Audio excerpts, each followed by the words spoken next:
चलिए, hello hi good afternoon everybody, this is CS Chitlang and आप सबका स्वागत है कॉर्पोरेट फाइनेंस के ब्रांड न्यू लेक्चर में। आज दिवाली के बाद हम लोग एक बहुत ही नया सा टॉपिक स्टार्ट करने वाले हैं। दिवाली के पहले हम लोगों ने sources of corporate funding that is chapter 7, chapter 9 InvIT, chapter 10 REIT, chapter 11 AIF, chapter 12 ESOP bonus इतना कंप्लीट कर लिया था एंड चैप्टर 17 इंटरमीडियरीज। तो 16 मतलब आउट ऑफ भी चैप्टर्स आपके 12-13 चैप्टर्स में से 6 कंप्लीट हो चुके हैं। दो मेजर बड़े चैप्टर्स है, एक है आपका चैप्टर नंबर 8 एंड दूसरा है एक डिबेंचर्स वाला चैप्टर्स, डेट कैसे रेज करते हैं उसका चैप्टर्स है। तो अभी हम लोग चैप्टर नंबर 8 स्टार्ट करेंगे। चैप्टर नंबर 8 जो हम लोग स्टार्ट करने वाले that is raising of funds from equity through public. ठीक है, तो पब्लिक फंडिंग के थ्रू अगर कोई कंपनी अपना फंड्स रेज करना चाहती है तो कैसे करेगी। नाउ इससे पहले कि हम लोग चैप्टर में घुसे, आपको पता है इसमें आईसीडीआर पढ़ना है, ये वो है, अब आपको पता है, ऐसे कोई प्रिटेंड नहीं कर रहे हम। बट लेट्स अंडरस्टैंड, मान लो कल हम एक कंपनी डालने का सोचते हैं, ठीक है। अब वो कंपनी में हम डालेंगे तो ऑब्वियसली मेरे को सबसे पहले कैपिटल लगेगा। कहाँ से आएगा कैपिटल? एकदम इनिशियली हम डाल रहे कंपनी, हम डाल रहे हैं कंपनी, हम डाल रहे हैं कंपनी, तो सबसे पहले तो हम अपना कैपिटल लेके आएंगे ना। ठीक है, तो सबसे पहले अपना ओन्ड फंड्स जो है मेरा वो लेके हम आएंगे। चलो ठीक है, मान लो मैंने 1 लाख रुपए डाल दिया अपनी कंपनी में। अब उसके बाद जाके मेरे को और थोड़ा पैसा चाहिए, तो प्रैक्टिकली स्पीकिंग क्या करेंगे? Directly loan, directly venture capital पास चल जाएंगे। 1 लाख की कंपनी है, वेंचर कैपिटलिस्ट पास चल जाएंगे, एंजल इन्वेस्टर्स पास चल जाएंगे। Very good. नहीं मतलब प्रैक्टिकली बात करना, अगर आप लोग एक कंपनी स्टार्ट की हो, पहले तो आपने अपना 1 लाख रुपए लगाया, अब उसके बाद किससे पैसा मांगने? उसके पास आप आसपास के लोगों से मांगने जाओगे ना। हम मुस्कान मैम से मांग लिए, विकास सर से मांग लिए, परिधि से मांग लिए, जिससे भी मांग लिए हम, ठीक है, अपने आसपास के तो फ्रेंड्स एंड रिलेटिव से लेके, ठीक है। बट अपना जो ओन फंड्स होता है एंड आपका जो फ्रेंड्स एंड रिलेटिव्स का फंड होता है वो तो लिमिटेड होता है, ठीक है। चलो मान लो फ्रेंड्स एंड रिलेटिव से भी हमने पैसा ले लिया, उसके बाद मेरे को और कैपिटल चाहिए, बिकॉज इनिशियल स्टेज में ऐसा तो नहीं है कि आपने 1 लाख रुपए लगाया और प्रॉफिट होने लग जाएगा। लगेगा आपको टाइम, धीरे धीरे धीरे धीरे, बट स्टार्टिंग में पैसा तो बहुत लगता है ना। चलो फ्रेंड्स एंड रिलेटिव से भी पैसा ले लिया, उनका भी लिमिट, अब दे आर आल्सो लाइक हम और पैसा नहीं देने वाले तुमको, अब क्या करोगे? डायरेक्टली पब्लिक से ले लेंगे। तीसरे लेवल पे आप जाओगे लोन लेने के लिए। चलो ठीक है, मेरे फ्रेंड्स फ्रेंड से पैसा आ गया मेरे को, अब बैंक से लोन लेकर देखते हैं अपने, ठीक है। आप जाओगे बैंक के पास, बैंक को बोलोगे मेरे पास ये एसेट्स है, इसके बेसिस से मेरे को इतना लोन दे दो, बैंक आपको लोन दे देगा। चलो बैंक का लोन भी आपने यूज कर लिया, अब क्या जाओगे? अच्छा, अगर मान लो आप अपना पैसा लगाए, रिलेटिव्स का पैसा लगाए, फिर बैंक का पैसा लगाए, तो स्केलेबिलिटी के हिसाब से आपकी कंपनी कुछ 50-60 लाख की तो होगी अभी तक। अगर आपने स्टार्ट ही अपना 1-2 लाख से किया था, 50-60 लाख रुपए पहुंच गए हो, अब कहां जाओगे? अब आप जाओगे लोगों से इन्वेस्टमेंट मांगने के लिए, शार्क टैंक में जाओ, ठीक है। शार्क टैंक में गए या इधर आपने किसी वेंचर कैपिटलिस्ट को उठा लिया, किसी एंजल फंड को उठा लिया, वैसे लेके उन लोगों से आप इन्वेस्टमेंट लोगे। क्या वो भी आपको ऐसे 1000 करोड़ 2000 करोड़ का इन्वेस्टमेंट दे देंगे? इतना इन्वेस्टमेंट तो नहीं दे सकते ना। वो लोग कितना देंगे? 2 करोड़ 5 करोड़। छोटी सी कंपनी के लिए बहुत बड़ी बात होती है 2 करोड़ 5 करोड़, आपका इनिशियल टाइम निकल जाएगा। बट एक पॉइंट ऑफ टाइम के बाद आपको लगेगा कि नहीं, अब हमें और पैसा चाहिए, बिकॉज हमें अपने स्केल्स को बढ़ाना है, हमें अपने ऑपरेशन को बढ़ाना है। तो उसके लिए फिर कहां जाओगे? फिर अल्टीमेटली आप जाते हो पब्लिक के पास, राइट। तो कभी भी अपने कंपनी की बात करें ना, कंपनी का जो फंडिंग होता है वो अलग अलग स्टेजेस होता है। सबसे पहले आप अपना पैसा लगाते हो, फिर आप फ्रेंड्स एंड रिलेटिव से पैसा लेते हो, फिर आप पैसा लेते हो लोन से, अब वो किसी भी बैंक या फाइनेंशियल इंस्टीट्यूशन आ सकता है। फिर आप ऐसे प्राइवेट इन्वेस्टर्स के पास जाते हो, तो हम उसको प्राइवेट इक्विटी लिख रहे हैं, दिस कवर्स ये क्या बोलते हैं आपके एंजल इन्वेस्टर्स, वीसीएफ्स, एवरीथिंग, ठीक है। इन सब के बाद you need to understand that public के पास अल्टीमेट कंपनी को जाना ही पड़ता है। नाउ जाना ही पड़ता है, ऐसा क्यों? बिकॉज मेरे पास लिमिटेड पैसा है, मेरे फ्रेंड्स एंड रिलेटिव्स के पास लिमिटेड पैसा है, मेरे पास बैंक एक लिमिटेड अमाउंट ऑफ लोन ही देगी, एंड आपके जो ये प्राइवेट इक्विटी वाले फर्म्स होते हैं, वेंचर कैपिटलिस्ट या एंजल फंड्स होते हैं, वो भी आपको लिमिटेड पैसा ही देंगे। भाई लिमिटेड 5 करोड़, 10 करोड़, 50 करोड़, 100 करोड़, इससे ज्यादा तो नहीं देंगे, राइट। कंपनी को बढ़ाने के लिए 1000 करोड़, 10,000 करोड़, 60,000 करोड़, इतना रुपया लग सकता है। किसी भी हालत में कोई भी प्राइवेट इक्विटी आपको ये पैसा नहीं देता। तो अल्टीमेटली अगर एक लेवल के ऊपर आपको अपनी कंपनी को लेके जाना है, आपको पब्लिक से जाके पैसा लेना ही पड़ेगा। समझ में आया? क्लियर हुआ? चलो ना, जब आप पब्लिक से पैसा लोगे तो पब्लिक से पैसा दो फॉर्म में लिया जा सकता है। कैसे कैसे? इक्विटी और डेट। और लोग सर डेट पब्लिक से कैसे लेते हैं? डिबेंचर्स इशू करके, राइट? तो अगर देखो आप पब्लिक के पास पैसा जा रहे हो, there will be certain people जो बोलेंगे कि हम अपने कंपनी का ओनरशिप आपको दे रहे हैं। देखो पब्लिक आपको पैसा देगा ना, तो बदले में कुछ ना कुछ पब्लिक को चाहिए। कुछ ऐसे लोग होंगे जो लोग बोलेंगे कि नहीं, हम तुमको पैसा दे रहे हैं, मेरे को बदले में पैसा ही चाहिए, तो वो लोग डिबेंचर्स में भी बहुत खुश रहेंगे। क्यों? बिकॉज उन्होंने आपको लोन दिया, आपने बदले में उनको इंटरेस्ट दिया। But there will also be certain people who will be like, नहीं, हम पैसा डाल रहे हैं तो मेरे को एक फिक्स्ड रेट ऑफ इंटरेस्ट से ज्यादा कुछ चाहिए, प्रॉबेबली एक मेरे को अप्रिसिएशन ऑफ माई अमाउंट चाहिए, प्रॉबेबली मेरे को एक ओनरशिप चाहिए, प्रॉबेबली मेरे को वोटिंग राइट चाहिए, कुछ भी चाहिए, राइट? तो based on what people want in exchange of their money, आप जाके या तो उनसे डेट इशू करवा सकते हो या आप उनको इक्विटी दे सकते हो। समझ में आया सबको? ठीक है, चलो। कुछ कंपनीज डिसाइड करती है डेट रेस करने का, कुछ कंपनीज डिसाइड करती है इक्विटी रेस, कोई बात नहीं। अब डेट तो हमें यहाँ पे पढ़ना नहीं चाहते। इक्विटी अगर आप पब्लिक से निकालना चाह रहे हो तो वो तरीके से क्या क्या तरीके?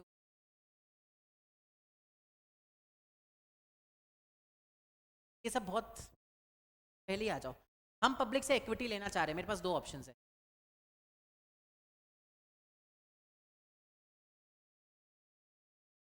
हम पब्लिक से पैसा उठाना चाह रहे हैं।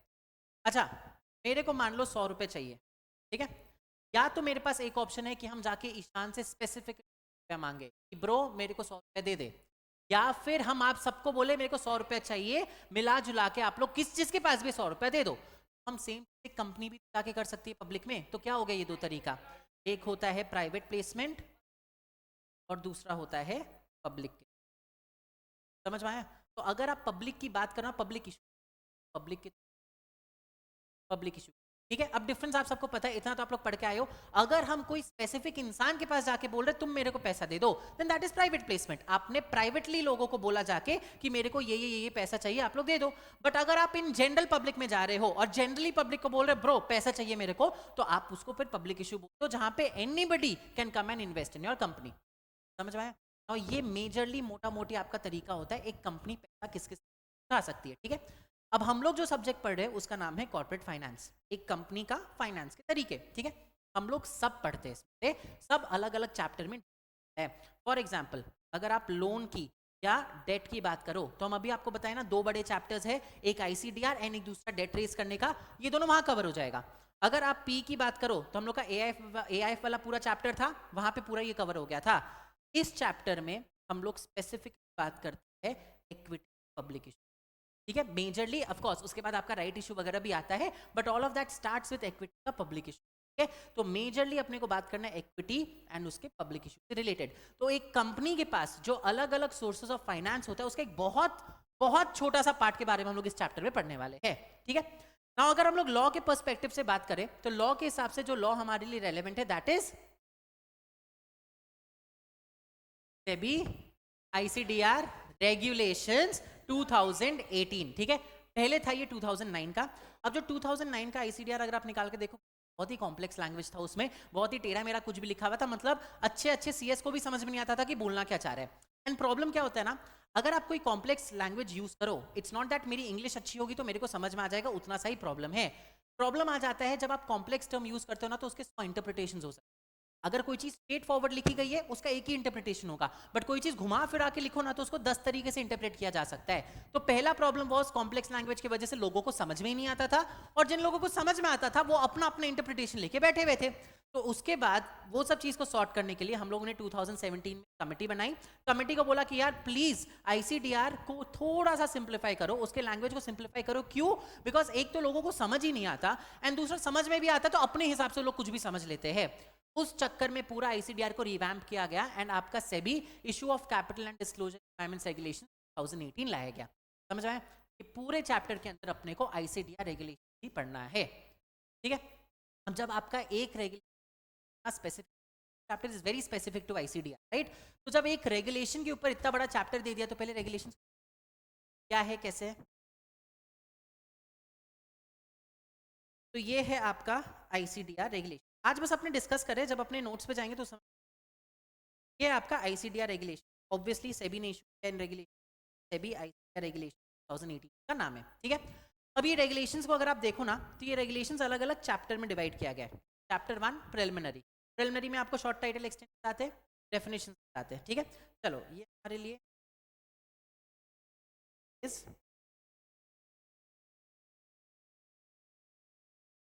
Third regulation, applicability. आईसीडीआर क्या लगता है किस पे अप्लाई करता हो? Listed company,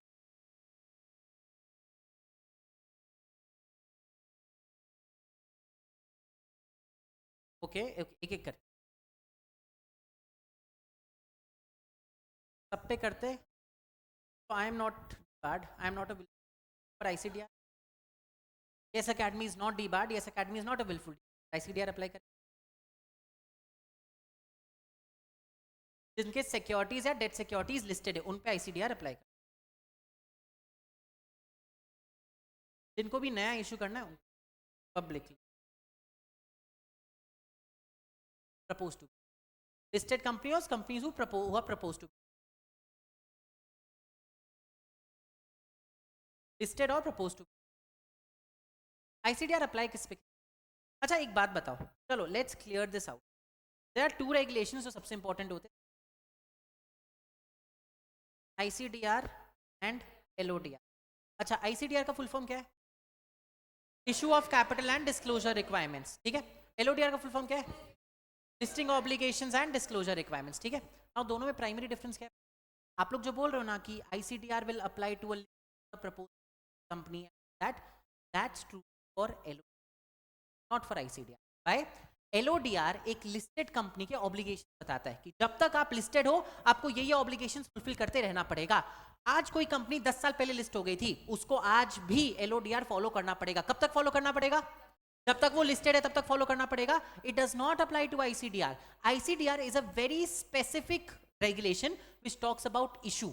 Whenever a company that is listed or proposed to be listed comes with an issue, तभी बस आईसीडीआर उन पे अप्लाई करता है। तो आईसीडीआर ऑनगोइंग ऑब्लिगेशन नहीं होता है, आईसीडीआर आपका एक इवेंट का ऑब्लिगेशन होता है। एसएएसटी ले लो, अब substantial acquisition of shares and take over regulations में दोनों ऑब्लिगेशंस चलते हैं। सब्सटैंशियल एक्विजिशन ऑफ शेयर्स वाला पार्ट चलता है ऑनगोइंग, हर साल करना पड़ेगा आपको या हर बार करना पड़ेगा। ओपन ऑफर ऑब्लिगेशंस आता है एक पर्टिकुलर इवेंट के होने पे, राइट। सेम वे एलओडीआर आपका लिस्टिंग ऑब्लिगेशंस है, जब तक जो भी कंपनी लिस्टेड है उसको एलओडीआर फॉलो करना पड़ेगा, इररेस्पेक्टिव वेदर आपने साल में कुछ किया या नहीं किया हो, ठीक है। आईसीडीआर केवल तब ट्रिगर होगा जब आपने कुछ हरकत की है। क्यों? Because this applies only those cases where there is an issue of capital. तो there is a difference between the two. आपका आईसीडीआर अप्लाई करता है only when there is an issue of capital, ठीक है। तभी तो उसका नाम है ना issue of capital and disclosure requirement, ठीक है। LODR is your listing obligation. आप एक बार लिस्ट हो गए तो आपको ये ऑब्लिगेशंस फुलफिल करते रहना पड़ेगा। समझ में आया डिफरेंस? तो जब भी कंपनी की अपने बात करेंगे, listed company propose to be listed, LODR apply करता है, बट आईसीडीआर इवेंट्स पे अप्लाई करता है। अब समझ आया डिफरेंस? अब बताओ वो इवेंट यहाँ पे ICDR, IPO, FPO, rights, bonus, IP, private placement, preferential issue और issue of warrants, debentures, offer for sale. हम अभी सब आप लोग जो बोल रहे हो वो हम ये नहीं बोल रहे कि आप लोग जो बोल रहे सही है, I am just what you are saying, okay. और बस हो गया और कुछ नहीं, ठीक है। नाउ सी, अपने जितने तरीके से भी कैपिटल रेज कर सकते थे ना उन सब के बारे में हम लोगों ने बोल दिया, ठीक है। बट आईसीडीआर आपके बहुत स्पेसिफिक अप्लाई करता है जो आपके रेगुलेशन में दिया गया है, पर देख लेते हैं। पहला, आईपीओ बाय एन अनलिस्टेड था, लिस्टेड पे लगेगा तो अनलिस्टेड पे कैसे लगेगा? आईपीओ तो हमेशा अनलिस्टेड ही करता है, अभी आएंगे आईपीओ पे डिस्कस करेंगे, ठीक है। Second, right issue by listed issuer, ठीक है। अनलिस्टेड इशूअर कर सकता है क्या राइट्स इशू? मतलब अनलिस्टेड कंपनी राइट्स इशू कर ही नहीं सकती? Are you sure? First issue IPO का फॉर श्योर। राइट इशू किसको किया जाता है? राइट्स इशू किसको करते हैं? एग्जिस्टिंग शेयर होल्डर्स को करते हैं। अनलिस्टेड कंपनीज के एग्जिस्टिंग शेयर होल्डर्स नहीं क्या? तो अगर उन्होंने अपने एग्जिस्टिंग शेयर होल्डर्स को और शेयर इशू कर दिया, राइट्स इशू ही हुआ ना। आईसीडीआर अप्लाई नहीं करेगा, इसलिए यहाँ पे लिखा हुआ है राइट्स इशू अगर आपका लिस्टेड इशूअर कर रहा है तब आईसीडीआर अप्लाई करेगा। समझा? कोई बात नहीं, ठीक है।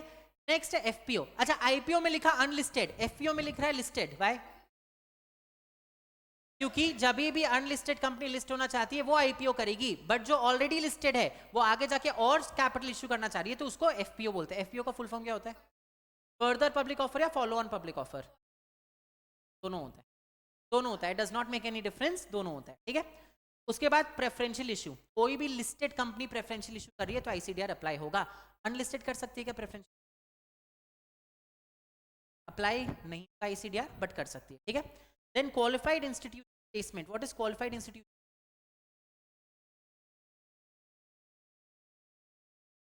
आपके कुछ इंस्टीट्यूट है जिनको हम लोग क्वालिफाइड इंस्टीट्यूट बुलाते हैं, ठीक है। 13 है शायद आपकी लिस्ट, 13 मतलब 13 इंस्टीट्यूट हम लोगों ने क्वालिफाइड इंस्टीट्यूट ला के रखा हुआ है। वो इंस्टीट्यूट्स को अगर आप स्पेसिफिकली प्लेस कर रहे हो या प्लेस एज इन उन लोगों को अगर स्पेसिफिकली इशू कर रहे हो, दैट्स क्यूआईपीस। हाँ, क्यूआईबीस को अगर आप केवल स्पेसिफिकली उनको करते हो तो क्यूआईपी हो जाता है, क्वालिफाइड इंस्टीट्यूट प्लेसमेंट, ठीक है। देन नेक्स्ट आता है आपका IPO of Indian depository receipts, right issue of IDRs, small and medium enterprises का आईपीओ, वो इनोवेटर्स ग्रोथ प्लेटफॉर्म का आईपीओ एंड बोनस। अब इसको ना हम 3 अलग अलग रंग में क्यों बता सकता है, अलग अलग रंग में? ब्लू वाले केवल फॉरेन है, स्मॉल मीडियम एंटरप्राइज फॉरेन हो गए। ब्लू अगर चारों सेम है तो there has to be something common about it. Unlisted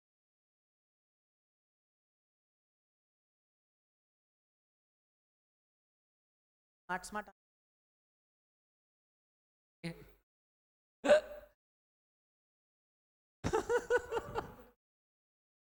जो येलो वाले वो आपको पढ़ना है, आपके सिलेबस में दिया गया है। जो ब्लू वाले वो आपके सिलेबस में नहीं दिया गया है, और जो रेड वाला है वो सिलेबस में है बट कोई और चैप्टर में दिया गया है। इतना सा ही रीजन था, ठीक है। Now see you need to understand, आपका अगर हम लोग इसके बारे में बात करें ना, आईसीडीआर के बारे में, इट रन्स ओवर 400 पेजेस, ठीक है। आपके मॉड्यूल में 80 पेजेस का दिया गया है, तो नेचुरल सी बात है पूरा आईसीडीआर आप पढ़ नहीं रहे हो, ठीक है। तो आईसीएसआई ने क्या किया, आईसीडीआर के जो इंपॉर्टेंट चीजें थी जो आपको पता होना ही चाहिए वो उठा के आपके सिलेबस में दे दिया। अब आईपीओ आए दिन होते रहता है, ठीक है। As a company secretary if you go to a company which is propose to be listed, you need to know the entire process of IPO, ठीक है। एफपीओ, अगर आप एक लिस्टेड कंपनी में चल जाते हो और वो इशू करना चाह रहा है आगे जाके, आपको एफपीओ पता होना चाहिए, आपको राइट इशू पता होना चाहिए, आपको प्रेफरेंशियल इशू पता होना चाहिए, और आपको क्यूआईपीस पता होना चाहिए, राइट। तो एज अ कंपनी सेक्रेटरी आपके लिए ये बहुत इंपॉर्टेंट हो जाता है। Bonus again very important but has been dealt with under chapter 12 के अंदर हम लोग पढ़ चुके हैं बोनस, ठीक है, वो कंप्लीट हो गया। अब ये 4 में प्रॉब्लम क्या है, देखो, when we talk about these small medium enterprises and ये क्या, small medium enterprises and innovators growth platform, ठीक है। आपसे पहले जो सिलेबस था ना, ये दोनों था, आपके सिलेबस में इसको हटा दिया गया है। अदर देन दिस हम लोगों ने इनके जगह में बस एक सोशल स्टॉक एक्सचेंज के बारे में आपको दिया है। तो आपके मॉड्यूल में the only thing that you have to read about is a social stock exchange apart from the above 5। उसके अलावा इनोवेटर्स ग्रोथ प्लेटफॉर्म नहीं है, स्मॉल मीडियम एंटरप्राइज एक्सचेंज नहीं है, ठीक है। जब इन दोनों की बात करो तो as of today there is no company which has an IDR listed, या पहले आया था स्टैंडर्ड चार्टेड पीएलसी का, ठीक है, बट उन्होंने 2020 अपना उसको डीलिस्ट करा लिया था। क्यों? बिकॉज उसका बहुत अच्छा उनको रिस्पॉन्स मिला था। बहुत सारे प्रॉब्लम्स आ गए थे, इंडियन इन्वेस्टर्स का उतना ज़्यादा उन पे भरोसा नहीं था, उतना रेज नहीं कर पाए थे। तो there has been only one company जो आज तक इंडिया में आईडीआर अपना लिस्ट कराई है, that is standard chartered, and उन्होंने भी जुलाई 2020 में अपना उसको डीलिस्ट करा लिया था। तो एज ऑफ टुडे कोई कंपनी ही नहीं है जो आईडीआर लेके आई है करा के, तो आपको पढ़ा के क्या फायदा। इसलिए आपको ये दोनों नहीं समझ आया। The 5 things that you have to study are IPO, FPO, rights, preferential and QIBs, समझ में आया। इसके अलावा एक और चीज जो पढ़ना है वो पढ़ना है सोशल, ठीक है। तो आईसीडीआर जो आपका चैप्टर नंबर 8 है उसमें अपने को ये 6 टॉपिक्स पढ़ने हैं। क्लियर हुआ सबको? डज दिस मीन हमारा पूरा आईसीडीआर कवर हो जाएगा? No, absolutely not. But as a CS आपको सबसे ज्यादा जो चीज जरूरत पड़ेगा ना वो डेफिनेटली आपका पूरा कवर हो जाएगा, उसमें कोई टेंशन की बात नहीं है, ठीक है। चलिए ना, इसके बाद अगर आप देखोगे ना तो आपका आईसीडीआर चैप्टर्स में डिवाइडेड है, ठीक है। तो जैसे चैप्टर नंबर 2 आपका यहाँ पे है, it talks about IPO on main board, ठीक है। अब आईपीओ से रिलेटेड जितनी भी चीजें है ना, ये आपको रेगुलेशन 4 ऑनवर्ड स्टार्ट हो जाता है, और रेगुलेशन 58 या 59 जाता है, 59 तक जाता है, ठीक है। फिर रेगुलेशन 60 ऑनवर्ड्स आपका राइट इशू स्टार्ट होता है, वो रेगुलेशन 100 तक जाता है। 101 ऑनवर्ड्स आपका एफपीओ स्टार्ट होता है और 157 तक जाता है, समझ में आया? तो आपका ये जो अलग अलग चैप्टर्स में डिवाइड किया गया है, क्यों? Because these are different issues. अगर आपकी कंपनी राइट इशू कर रही है, लिस्टेड कंपनी, आपको डायरेक्टली उठाना है 59 60 से देखना है 100 तक and you will be done with it, ठीक है? अगर आपको एफपीओ करना है तो आपको 101 से देखना है और आगे तक जाना है, you will be done with it. But आपके बुक में बहुत ही डिफरेंट तरीके से दिया गया है। अब एक बार जो नोट्स में उसको खोल दो। अभी I am just trying to explain the chapter that you have to study, ठीक है? अब आपके बुक में अगर आप देखोगे तो सबसे पहले नेचुरली आईपीओ के बारे में बात किया गया, ठीक है? आईपीओ का एलिजिबिलिटी, उसका जनरल कंडीशंस हो गया, ठीक है? फिर कुछ कुछ एडिशनल कंडीशंस दिया गया, ऑफर फॉर सेल, ये बारे में will discuss all of that. ये होने के बाद एफपीओ के बारे में बात आ गया, ठीक है? अब अगर आप रेगुलेशन देखो तो देखो डायरेक्टली अपने वन से, ठीक है? अब एफपीओ के बाद ना, अब आप देखोगे प्रमोटर्स कॉन्ट्रीब्यूशन, फिर उसके बाद आएगा लॉक इन, फिर उसके बाद आएगा प्राइसिंग तो बुक में। अब ये सब जगह दो दो रेगुलेशन है।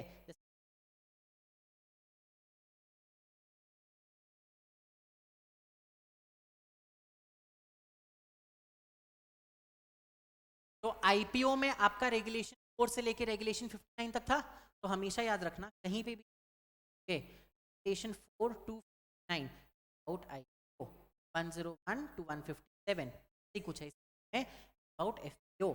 एलिजिबिलिटी इन, ये सारी चीजें, बट बहुत सारी चीजें सेम है। जैसे प्रमोटर्स कंट्रीब्यूशन सेम है तो आपको 2 बार नहीं दिया गया, साथ में दे दिया गया। लॉक इन पीरियड सेम है तो आपको 2 बार नहीं दिया गया, जो एक आध पॉइंट का डिफरेंस है वो वहीं पे लिख दिया, बट सेम है। कभी भी आईसीटीआर वाला चैप्टर पढ़ो, रेगुलेशन नंबर पे ध्यान देना, बिकॉज यहाँ पे आईपीओ दिया गया। Once you are done with IPO FPO, उसके बाद राइट, क्यूआईपी, प्रेफरेंशियल, वो बहुत आराम से अलग करके दिया गया, वहां कंफ्यूजन होगा। बट जब भी आईपीओ पढ़ रहे हो ना, मेक श्योर कि आप ये रेगुलेशन याद रखना। अच्छा, बहुत सिंपल है, अगर 2 डिजिट है तो आईपीओ के बारे में है, 3 डिजिट्स ऑटोमेटिकली एफपीओ बन, ये तो अपने को बहुत इजीली याद रह जाएगा। तो ये चीज याद रखना, जैसे यहाँ पे दोनों के में सेम ही दिया गया है, ठीक है? आगे अगर हम लोग बात करें, यहाँ पे केवल रेगुलेशन किया गया, मतलब ये किसकी बात कर रहा है? ये केवल आईपीओ के बारे में बात कर रहा है। सेम वे आगे जाके एफपीओ का अलग से दिया, तो जो चीज अलग है वो अलग दिया गया, जो चीज सेम है वो साथ में दिया गया। आपके बुक में ऐसा दिया गया।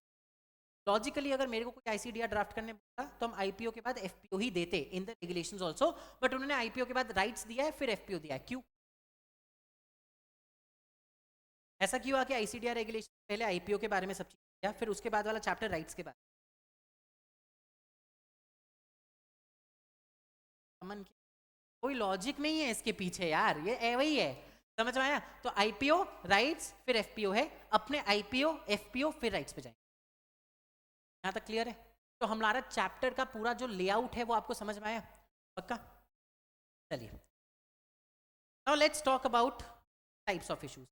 हम लोगों ने अभी अपना आईसीडीआर वाला जब रेगुलेशंस खोला था, उसमें कितने टाइप के इश्यूज के बारे में बात हो रहा था? देखो, इसमें IPO rights, FPO, preferential, QIP, फिर आईडीआर, आईडीआर का राइट्स, एसएमईज, आईजीपीज एंड बोनस, इतना था। और बहुत स्मार्टली आपके क्योंकि उन्हें केवल 5 तरह का पढ़ाना था, उन्हें टाइप्स ऑफ इशू ही 5 तरह का दिया है। उन्होंने आपको स्टार्टिंग से बताया ही है कि 5 ही तरह के इश्यूज होते हैं भाई, आईपीओ, एफपीओ, राइट्स, प्रेफरेंशियल, क्यूआईपीज, इतना ही होता है और हम आपको पूरा पढ़ा रहे हैं। याद रखना, आपके सिलेबस पॉइंट ऑफ व्यू से ये 5 है, होते इससे भी ज्यादा है, ठीक है? चलो, यहां तक क्लियर हुआ? अब थोड़ा आईपीओ के बारे में करें, क्या होता है IPO? How do you define N IPO?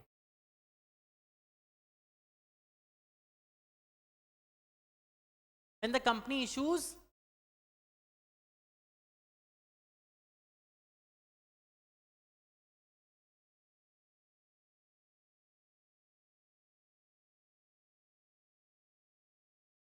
Okay ठीक है, ओके, नए सिक्योरिटीज नहीं करती, पुराने करती।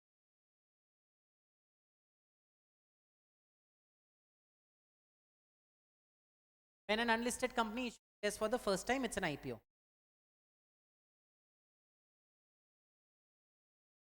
Funds from the public through issue of shares, okay, for the first time.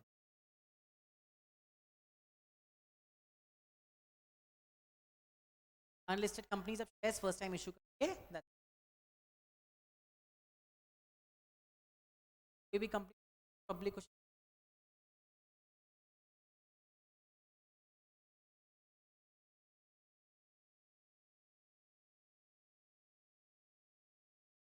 नहीं, बट डिफाइन पब्लिक क्या होता है? पब्लिक करिए। अच्छा मेरे लिए आप लोग, अगर हम आप 7 लोगों को करेंगे आज पब्लिक,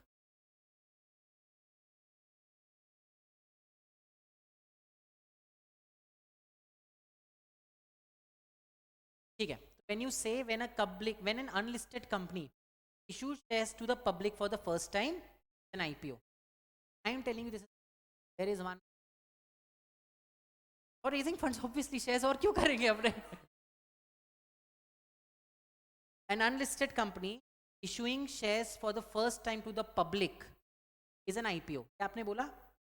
1 point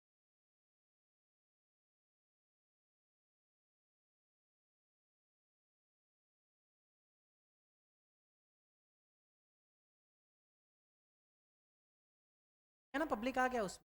अच्छा जितने लोगों ने भी बस ये बोला ना कि when an unlisted company is issued shares for the first time, that's wrong, right? Because आज yes academy एक unlisted company है, कल मान लो मेरे को 5 shares issue कर दिया, unlisted company shares।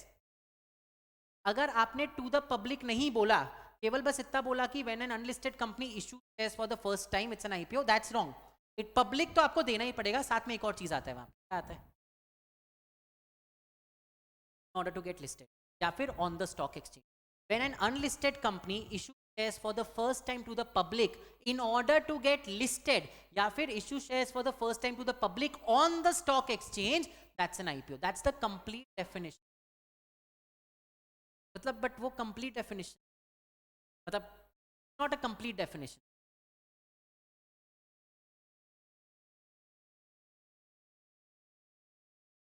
हाँ,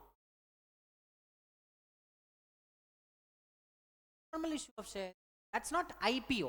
ठीक है, तो आईपीओ का बहुत क्लियर का डेफिनेशन है, 4 पॉइंट्स होते हैं। Unlisted company issue shares to the public for the first time in order to get listed. कि अगर आप केवल फॉर द फर्स्ट टाइम बोलोगे ना, वहां पे गड़बड़ होने का चांसेस है। सॉरी, 5 पॉइंट्स है।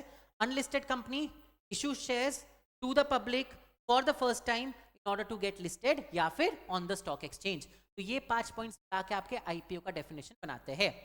समझ में आया? ठीक है, very simple. What is an IPO? IPO is when an unlisted company issues shares for the public on stock exchange या फिर get, समझ आया? हाँ, आईपीओ का डेफिनेशन लिस्ट।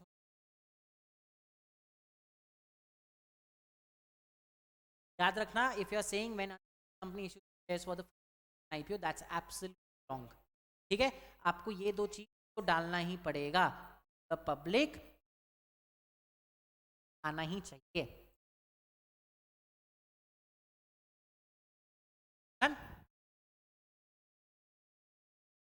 चलो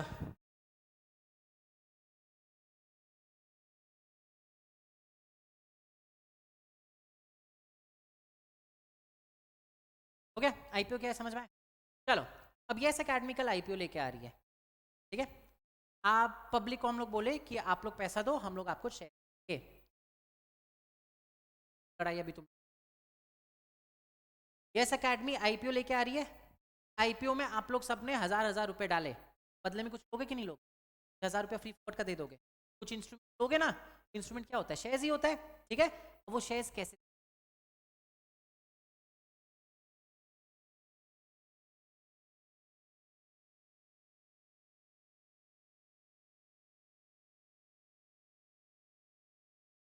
ये बोल रहा था।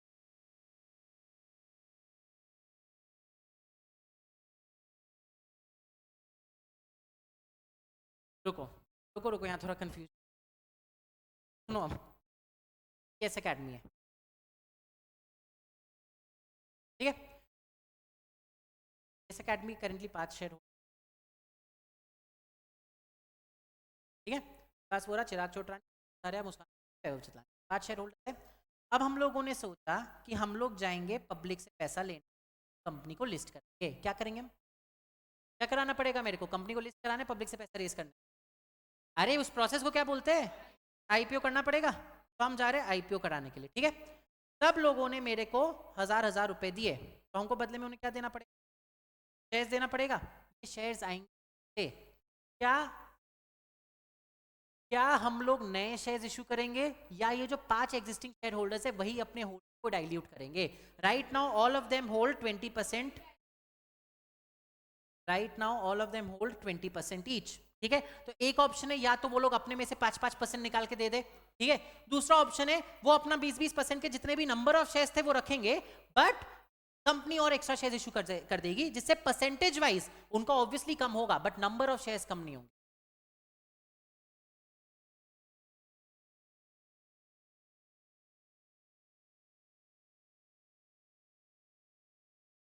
तो या तो ओएफएस करेंगे, ऑफर फॉर सेल,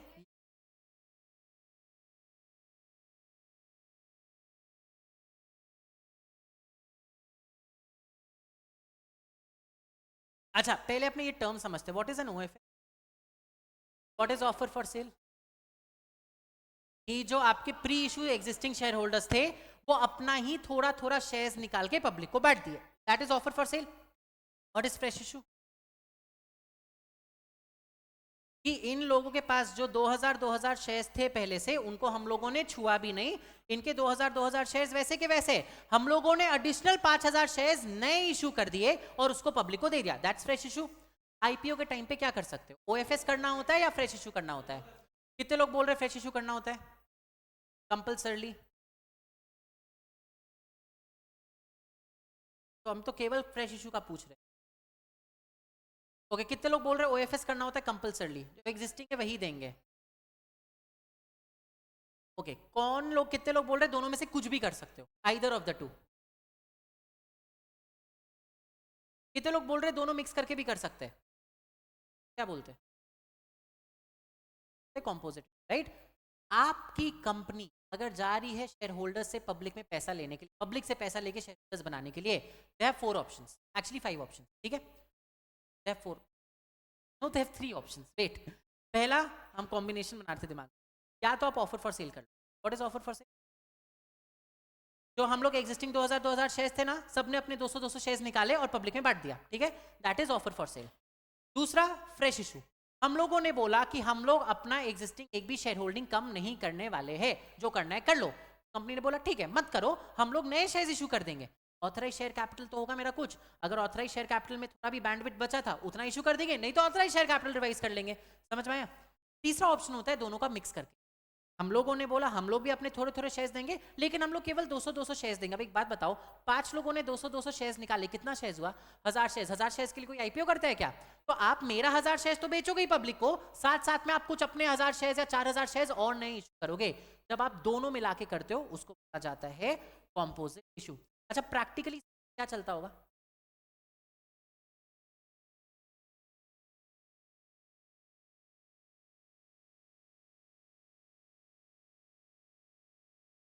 अगर पहले आप ओएफएस कर रहे हो बाद में कुछ और करोगे तो वो आईपीओ एफपीओ।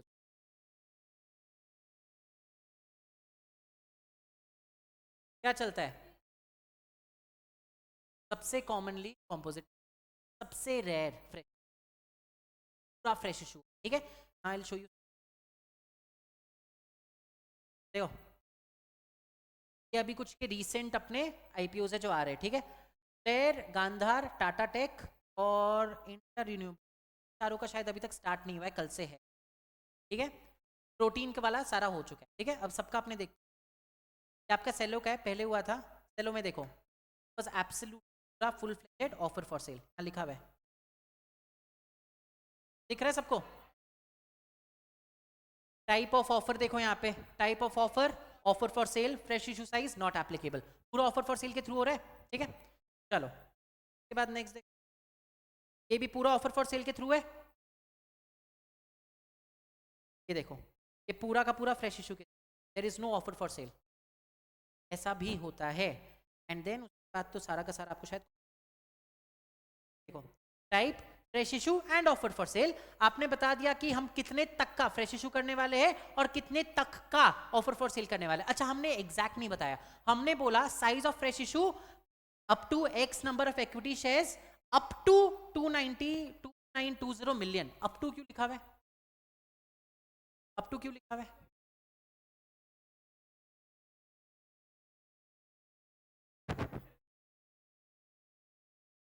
अच्छा, ये जो यहाँ पे दिया गया है, यहाँ पे आपने quantum of, what is RHP? Red herring prospectus में प्राइस एंड क्वांटम, ठीक है, वो आप नहीं बताते हो। क्यों नहीं बताते हो? कौन से टाइप के इशू में नहीं बताते हो?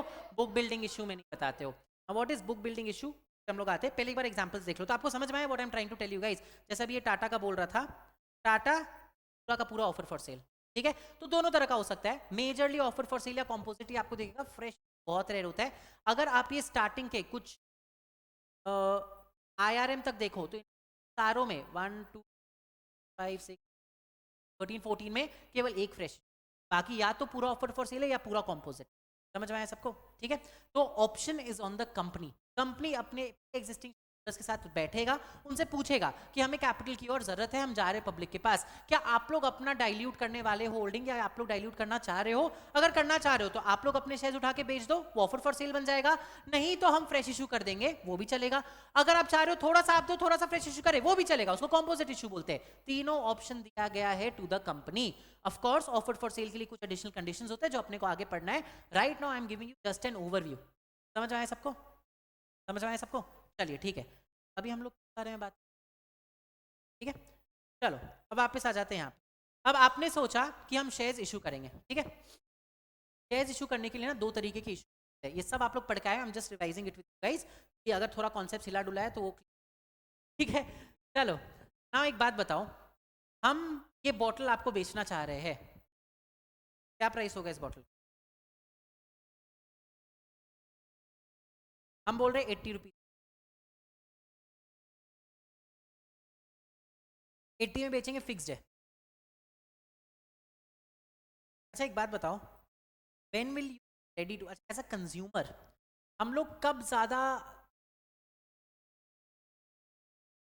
जब हमें ऐसा लगता है कि हमारे टर्म्स में, राइट, अगर हम आपको बोलेंगे कि ये 60 रुपया में लो तो ये 60 रुपये में ही देंगे, उससे कम हम नहीं करने वाले, तब आप उतना खरीदने में इंटरेस्ट नहीं रहोगे। बट अगर हम आपको बोलेंगे देखो 50 से 80 के बीच में ना खुद से प्राइस डिसाइड कर लो, तब आप अगर 60 रुपये में भी खरीदोगे, you'll be very okay with it. Why? Because you decided 60 rupees, right. तो इंडिया में पहले क्या होता था, जब कंपनीज पब्लिक इशू आती थी तो वो लोग अपना प्राइस फिक्स करके रखते थे, भाई मेरा शेयर से मेरे को इतना में ही देना है, मैंने वैल्यूएशन कराया, मेरे हिसाब से मेरा इतना वैल्यूएशन निकल रहा है, ये मेरा इशू प्राइस रहने वाला है, फिक्स कर दिया 50 रुपये में, ठीक है। जब वो लोग ऐसे फिक्स प्राइस लेके जाने लगे ना मार्केट में, तो दे रियलाइज कि कई बार बिकॉज ऑफ अंडर वैल्यूएशन और ओवर वैल्यूएशन प्रॉब्लम आ जाता था। अगर मान लो आपने अपने कंपनी को ओवर वैल्यू कर दिया, मतलब ये 50 रुपए का था, आप सोच लिए 100 रुपए का है, तो आपने प्राइस ज्यादा उठा के दिया पब्लिक को, पब्लिक नहीं, ठीक है, आपका इशू वैसे ही फेल कर जाएगा। अगर आपने मान लो अंडर वैल्यू कर लिया, आपने गलती से 30 रुपए बोल दिया, जबकि आपका एक्चुअली पब्लिक 50 रुपए वैल्यूएशन करके बैठी थी, तो आपका नुकसान है, आपको 20 रुपए और ज्यादा मिल सकता था, नहीं मिल रहे। तो अंडर वैल्यूएशन ओवर वैल्यूएशन का बहुत मेजर प्रॉब्लम आता था फ्रेश इशू, ये सॉरी फिक्स प्राइस के केस में। कंपनी ने अपना एक प्राइस बता दिया, अच्छा वो प्राइस रिवाइज नहीं कर सकते हो आप, कंपनी ने अपना प्राइस बता दिया, अब उस प्राइस में ही जिनको लेना है वो लोग लेंगे, जिनको नहीं लेना नहीं लेंगे। बहुत ही लकी होना पड़ता था अगर आपकी कंपनी और पब्लिक का एक्सपेक्टेशन कर गया तो, ठीक है। तो फिर हम लोगों ने एक दूसरा मेथड लाया, हम लोगों ने बोला हम लोग प्राइस देने की जगह एक फ्लोर प्राइस नहीं तो प्राइस बैंड दे देंगे, ठीक है, जिसके ऊपर हम पब्लिक को बोलेंगे तुम बिड करो। अब अगर मान लो मैंने आपको बोला 100 रुपए से 100 रुपए के बीच में, तुम बताओ तुमको कितना में चाहिए, ये बोलेगा 105, ये बोलेगा 110, ये बोलेगा 115, सब अपना अपना प्राइस लगाएंगे। जहां पे मेरा मैक्सिमम लिमिट जितना मेरे को मिनिमम चाहिए था उतना आ गया, वहां पे हम कट ऑफ कर देंगे, उसके ऊपर वाले सारे लोगों को एक्सेप्ट कर लेंगे, राइट। तो हम लोगों ने बोला ये सिचुएशन, मतलब ये है कुछ नहीं है, you are playing with the psychology of the public. पहले वाले में आपने अपनी चलाई, आपने बोला कि हम बोल रहे 50 रुपए में ही खरीदो, या फॉर एग्जांपल हम बोल रहे 110 रुपए में ही खरीदो, तो आप खरीदना पड़ेगा। दूसरे वाले में आप लोगों ने बोल दिया 100 से लेके 120 के बीच में तुमको जितना में खरीदना है तुम खरीद सकते हो। Second type of an issue as a book building, ठीक है, बुक बिल्ट इशू है, उसको बुक बिल्डिंग मेथड बोलते हैं, जहां पे कंपनी एक प्राइस रेंज दे देती है आपको, एंड आप एज पब्लिक इन्वेस्टर्स आप लोग अपना अपना बिड्स लगाते हो, जहां पे भी कंपनी के एक्सपेक्टेशंस जितना या कंपनी की रिक्वायरमेंट जितना आ जाता है वहां पे कट ऑफ करके उससे ऊपर के जितने लोग हैं सबको हम एक्सेप्ट करके शेयर्स इशू कर देते। पहला मेथड होता था फिक्स प्राइस मेथड, ठीक है, ऑन पेपर दोनों अलाउड है आज के दिन, ऐसा नहीं है कि फिक्स प्राइस मेथड बंद हो गया या बुक बिल्डिंग मेथड ही चलना है, दोनों अलाउड है। द ओनली डिफरेंस इज लोग करते बुक बिल्डिंग ही है, क्यों? बिकॉज बुक बिल्डिंग में आप पब्लिक को एक साइकोलॉजिकल बेनिफिट देते हो कि आपने प्राइस डिस्कवर किया है, किया मैंने जो रेंज किया ना, नीचे तो कुछ कर नहीं लिया, तो कुछ मीटरली उखाड़ तो नहीं लिया आप लोगों ने। अच्छा वो रेंज भी कितना दिया जाता है वो भी फिक्स है, 105 से 120% के बीच होना चाहिए, वो भी फिक्स किया हुआ है। तो बहुत ज्यादा फ्रीडम पब्लिक को दिया नहीं हम लोगों ने कि अपने हिसाब से वैल्यूएशन लगाओ, बट फिर भी एक आध रुपए के लिए अगर आपको संतुष्टि मिलती है कि आपने खुद से वैल्यूएशन लगाया, खुश हो जाओ, कोई प्रॉब्लम नहीं है, ठीक है। तो आप जब भी इश्यू करोगे ना, प्राइस दो तरीके से निकाला जाता है। पहला होता है फिक्स प्राइस मेथड, कंपनी ने फिक्स करके रख दिया, कंपनी ने अपने प्रोस्पेक्टस में दे दिया कि ये प्राइस है मेरा, लोगों को उसी प्राइस पे खरीदना है तो खरीदे, नहीं खरीदना है तो नहीं खरीदे। दूसरा होता है बुक बिल्डिंग मेथड, जहां पे आप एक floor price and price band दे देते हो और लोगों को बोलते हो तुम लोग अपनी अपनी बोली लगाओ, फिर जो भी बोली हमें सूट करता है, जो भी अपना प्राइस आता है जिसके ऊपर सारे शेयर्स आगे जितने चाहिए थे वो फिक्स करके हम उतने रुपए पे सबको बेच देते हैं। Generally practically book build issue है फिक्स प्राइस मेथड के थ्रू कोई भी नहीं जाता है, ऑप्शन दोनों दिया गया है। समझ में आया, क्लियर हुआ? तो ये जो अभी हम लोग जितने भी प्रोस्पेक्टस वगैरह देख रहे थे ना, ये सारे रेड हेरिंग प्रोस्पेक्टस। अब what is a red herring prospectus? वो एक ऐसा प्रोस्पेक्टस होता है जहां पे आप दो चीजें नहीं देते हो, प्राइस एंड क्वांटम नहीं देते हो। क्यों नहीं देते प्राइस एंड क्वांटम? क्योंकि बुक बिल्डिंग है, पब्लिक बाद में अपना बिड्स लगाने के बाद डिसाइड करेगी, तो आपका बाद में जब क्वांटम एंड प्राइस डिसाइड हो जाएगा ना, तब आप अपना फाइनल प्राइस बताओगे, और वो फाइनल प्राइस के बाद हाँ फाइनल, हाँ ऑफर डॉक्यूमेंट बोलो या फाइनल प्रोस्पेक्टस बोल लो, वो फाइनल बनता है एंड वो फिर आप आरओसी के पास जाके जमा करते हो, ठीक है। उसके पहले जितना इंपॉर्टेंट चीज है सब चीज आप अपने रेड हेरिंग प्रोस्पेक्टस में लाके दे दोगे। अब इसका भी हम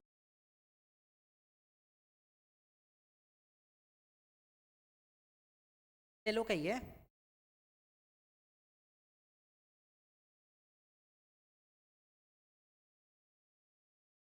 रेड हेरिंग देखिए।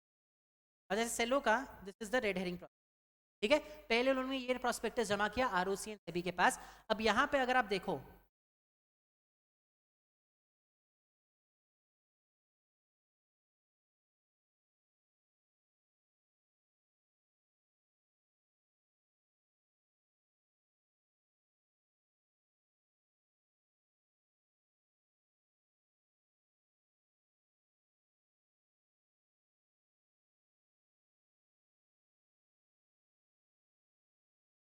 फटाक से हो जाए।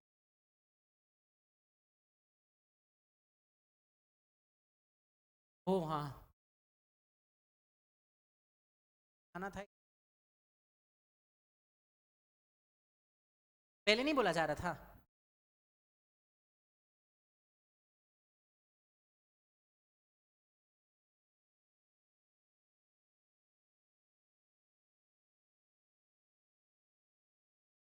चलो, तो अगर हम लोग देखें तो देखो ये आपका सेलो का रेड हेरिंग प्रोस्पेक्टस है, यहाँ पे आपने नहीं बताया है कितने शेयर्स होने वाले हैं, क्यों? बिकॉज आपका, अच्छा अपने को ये पता है कि अपने को इतने अमाउंट तक का आईपीओ करना है, ठीक है, बट एग्जैक्ट कितना शेयर्स जाने वाला है, कितना पैसा आएगा शेयर्स का, वो हमें कुछ भी नहीं पता। अब अगर यहाँ पे आप उठा के देखो फाइनल प्रोस्पेक्टस जमा किया था आरओसी के पास, वहां पे उन्होंने स्पेसिफिकली बता दिया कि कितने शेयर्स हैं हमारे, कितना अमाउंट हमारा टोटल हुआ है, कितना गया है, क्यों? बिकॉज तब तक प्राइस डिस्कवरी हो गई थी, प्राइस के हिसाब से हम लोग ने देख लिया था कि पर शेयर कितना पैसा मिलने वाला है। मेरे को टोटल 19,000 मिलने चाहिए थे, तो हम लोग ने डिवाइड करके कितने शेयर्स बेचने उतने शेयर्स निकाल के दे दिए। तो कभी भी कोई भी कंपनी बुक करती है, दो डॉक्यूमेंट्स जाते हैं, एक ड्राफ्ट और एक फाइनल। ड्राफ्ट में आप सब चीज लिख के दोगे, अच्छा दोनों कॉपी पेस्ट होता है एक दूसरे का except for quantum and price. क्यों? बिकॉज क्वांटम एंड प्राइस आपके इशू के टाइम पता चलता है, तो आप बाद में जाके उसको लिख के आ जाते हो, फाइनल प्रोस्पेक्टस बना के दे देते हो, बाकी सब आपका सेम टू सेम रहता है। अच्छा अब ये जो प्रोस्पेक्टस होता है ना, डॉक्यूमेंट आप देखो, प्रोस्पेक्टस 600 पेज का डॉक्यूमेंट, 600 पेज का डॉक्यूमेंट, वाई? बिकॉज आपको पूरे ज्ञान इस प्रोसेस का, तो क्या क्या रिक्वायरमेंट्स है वो सारी चीजें अपने पढ़ेंगे, बट अभी आपको ये बेसिक समझ में आया about difference between red herring prospectus, sorry fix price issue and book build issue. Fix price में प्राइस फिक्स किया जाता है। अच्छा अगर फिक्स प्राइस इशू होगा, मान लो अगर फिक्स प्राइस इशू हो रहा है, तो रेड हेरिंग प्रोस्पेक्टस का काम है क्या? जो भी अपना प्रोस्पेक्टस है फाइनल प्रोस्पेक्टस ही जाने वाला है, क्यों? बिकॉज आपका क्वांटम प्राइस सब चीज फिक्स है, कितना आप शेयर्स लेने वाले लोग वो डिपेंड करेगा हमारे इशू के, राइट? तो if you are talking about book build, आपको दोनों जाता है। अगर आप फिक्स के बारे में बात करें तो क्लियर हुआ, ये कुछ बेसिक बातें हमारी क्लियर हुई, बेसिक बातें हमारी, ठीक है। तो हम लोगों ने अभी तक क्या क्या डिस्कस किया, आईसीडीआर कहाँ कहाँ अप्लाई करेगा, उसकी एप्लीकेबिलिटी का पूरा स्ट्रक्चर देख, फिर हम लोगों ने आईपीओ के बारे में बात किया, तो आईपीओ का एग्जैक्ट एंड करेक्ट डेफिनेशन क्या होता है वो हम लोगों ने देख लिया। आईपीओ में जब भी आप रेस कर रहे हो फंड्स फ्रॉम पब्लिक, तो आप वहां पे उन्हें दो तरीके से शेयर्स तो देने ही पड़ेंगे। अब ये शेयर्स दो तरीके से आ सकते हैं, या तो ऑफर फॉर सेल के थ्रू आ सकते हैं या फ्रेश इशू के थ्रू आ सकते हो।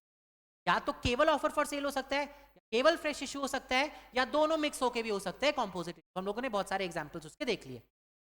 उसके बाद हम लोग आए, we discussed book built issue and fix price method, ये दोनों डिस्कस किया हम लोगों ने। एंड दोनों के केस में, मतलब सॉरी, बुक बिल्डिंग के केस में जो डेड हेरिंग प्रोस्पेक्टस होता है, फाइनल प्रोस्पेक्टस होता है, उसका डिफरेंस हमने देख लिया। अभी तक हम लोगों ने टेक्स्ट के हिसाब से कुछ भी नहीं देखा, ये हम लोग बस बेसिक इधर उधर की बातें कर रहे हैं। यहाँ तक क्लियर हुआ सबको? पक्का? ठीक है, अब थोड़ा टेक्स्ट में चले। ठीक है, सबसे पहली चीज आपको यहाँ बताया गया है, what are the different types of issue. IPO क्या होता है, जल्दी जल्दी बताओ। Unlisted company, it has to start with unlisted company.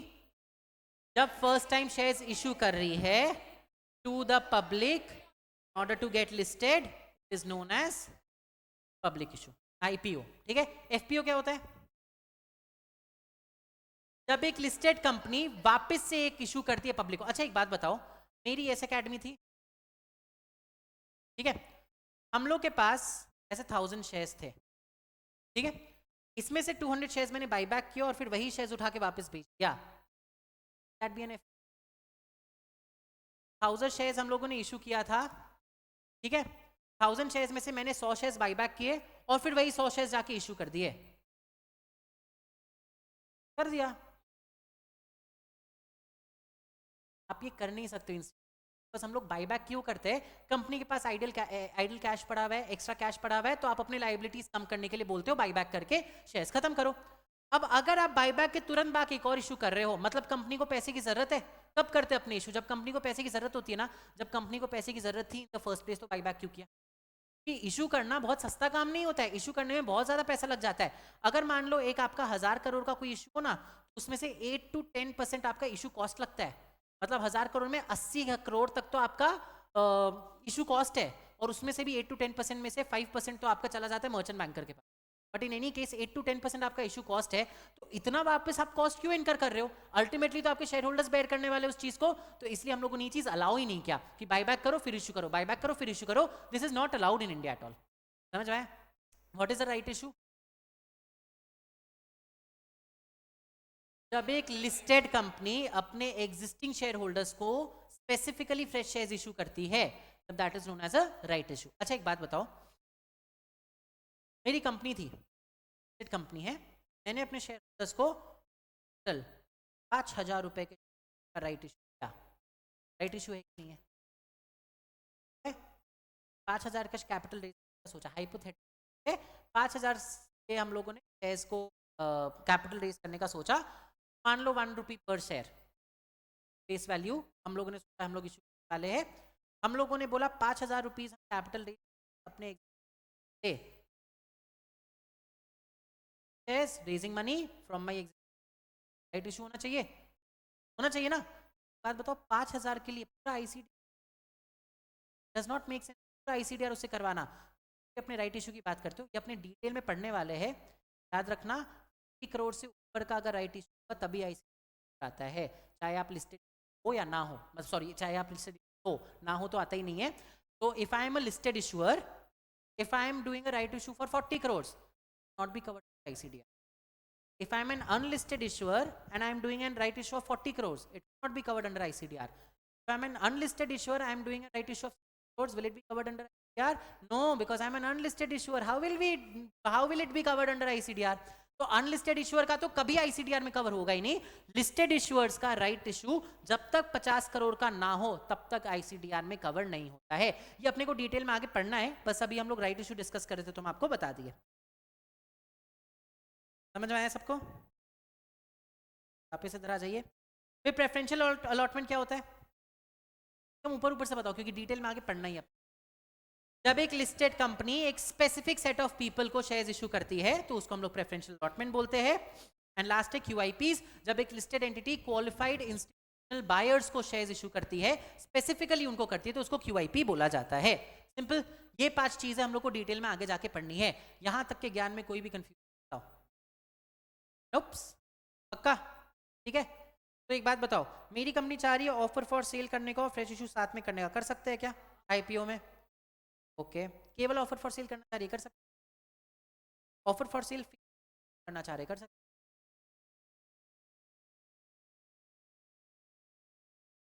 अच्छा, offer for cell and fix, ये सॉरी फ्रेश इशू का कॉम्पोजिट इशू है.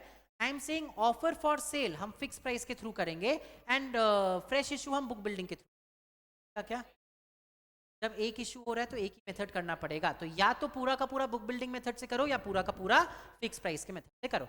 समझ में आया सबको? ठीक है. तो ये हमारे बेसिक्स है about different types of issue, कौन क्या कर सकते हैं. यहाँ तक रीड कर लो, फिर अपने आईपीओ शुरू करेंगे. आज बस आईपीओ की एलिजिबिलिटी हम लोग सिंपल, ठीक है, बस उतना ही देखेंगे, ज्यादा स्ट्रेस नहीं लेंगे. चलो अच्छा, जितने लोग इससे पढ़ रहे हो, मॉड्यूल से पढ़ रहे हो, आपके मॉड्यूल का सीक्वेंस और मेरे बुक का सीक्वेंस कि हम बुक में उस हिसाब से डाले जिस हिसाब से हम पढ़ाने वाले. तो आईपीओ के जस्ट बाद मैंने डाला, उसके बाद फिर मैंने बाकी की चीज़ डाली, मतलब एलिजिबिलिटी बस, उसके बाद बाकी चीज़ है. तो थोड़ा सा सीक्वेंस.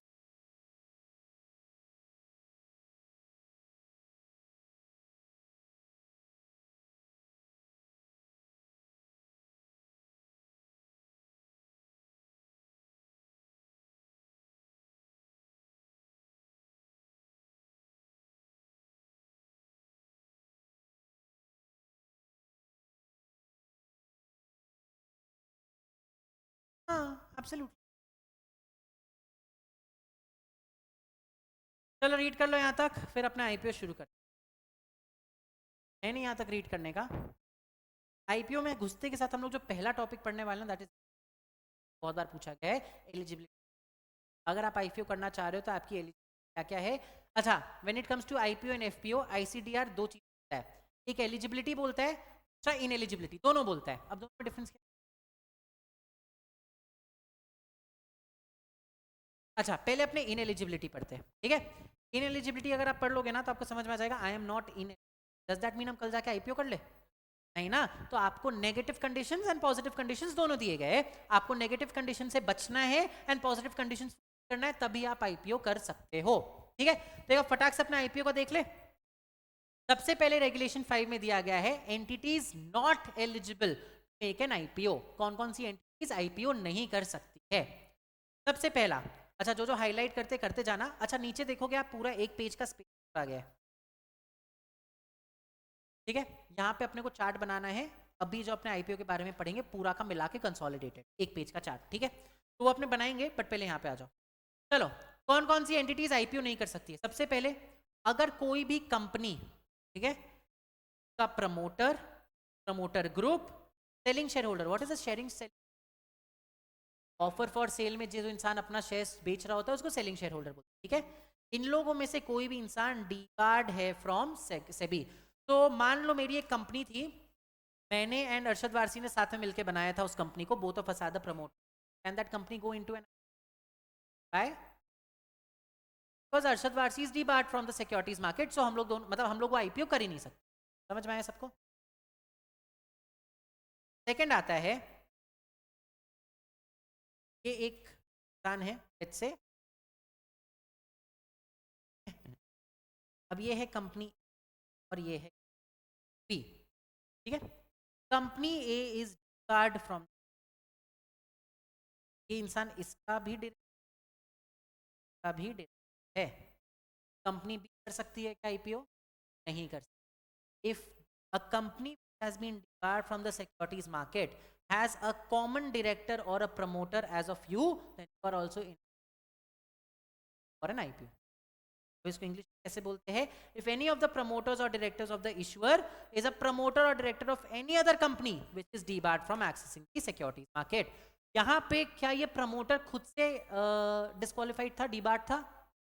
सेकंड वाले केस से प्रमोटर खुद डीबार्ड था क्या? नहीं, एक कंपनी थी जिसका वो डायरेक्टर था, वो कंपनी डीबार्ड थी. फर्स्ट वाले केस में कौन डीबार्ड था? फर्स्ट वाले केस में प्रमोटर डायरेक्टर खुद डीबार्ड है, ठीक है. सेकंड वाले केस में वो खुद डीबार्ड नहीं है, सामने वाली कंपनी जिसके वो प्रमोटर है वो डीबार्ड है. तो ऑटोमेटिकली वो और बाकी जितने कंपनीज के प्रमोटर डायरेक्टर वो सारे डीबार्ड हो जाएंगे. अब एक बात बताओ, हम और अरशद वारसी दोनों साथ में मिलकर एक डायरेक्टर थे, हमको जाना था आईपीओ के लिए. क्या ऑप्शन है मेरे पास? आईपीओ ही करना है मेरे को. अरशद वारसी को निकालेंगे तभी हम जा सकते हैं, ठीक है. तो अरशद वारसी निकलेगा तभी मेरी कंपनी आईपीओ में जा सकती है, नहीं तो नहीं जा सकती. क्लियर हुआ सबको? ठीक है. Third, if you are a wilful defaulter. What is a wilful defaulter? अच्छा, who is a wilful defaulter? आपकी कंपनी भी हो सकती है विलफुल डिफॉल्टर, या कोई भी प्रमोटर या director. What is a wilful defaulter?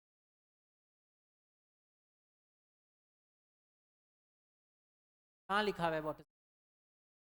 तो आरबीआई अपने गाइडलाइंस के थ्रू बताता है व्हाट डिफॉल्टर, ठीक है। अच्छा एक बात बताओ, विलफुल डिफॉल्टर का एकदम छोटे में कॉन्सेप्ट बता रहे हैं हम आपको, ठीक है।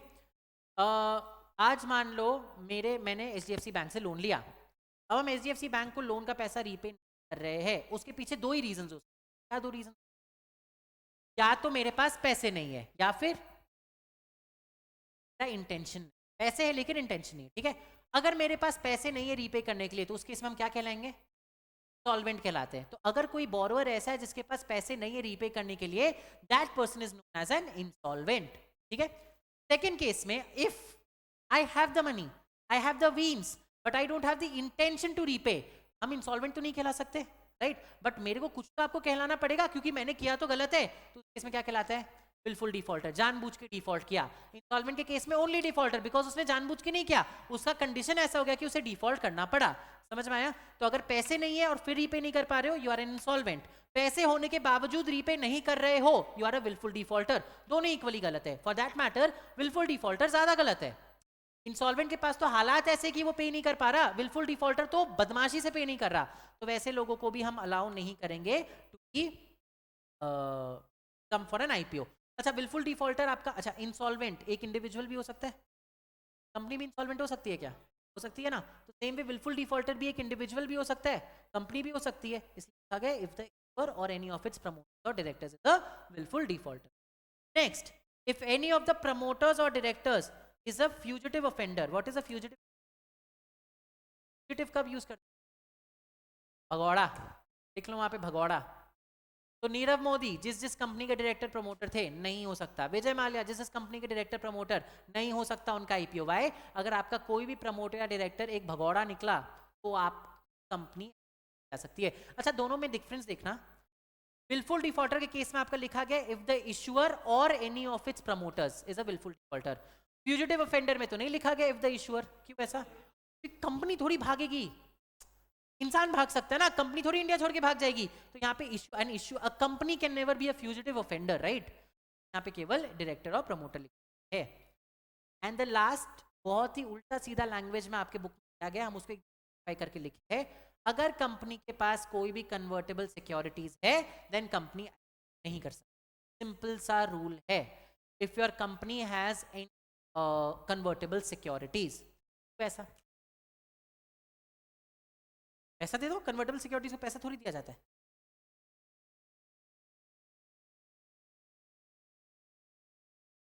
कंपनी के नाम पे कन्वर्टेबल सिक्योरिटी है which are yet to be converted.